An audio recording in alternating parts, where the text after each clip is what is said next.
Did you know Karibu hotel software can handle your recipe management and directly reduce the stock levels in stores immediately a sale is made?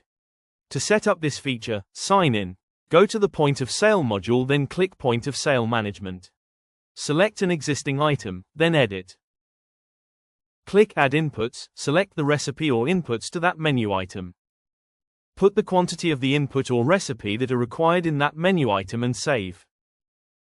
For menu items that are measured in smaller quantities while being sold, for example tots, click Add Inputs, then select the input and add the measured quantity and save.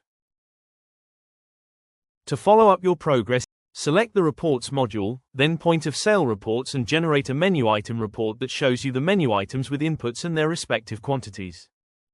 This feature empowers the system to automatically deduct stock, which improves on record keeping and accuracy of the stock levels. For more information, visit our website www.karibuhotelsoftware.com.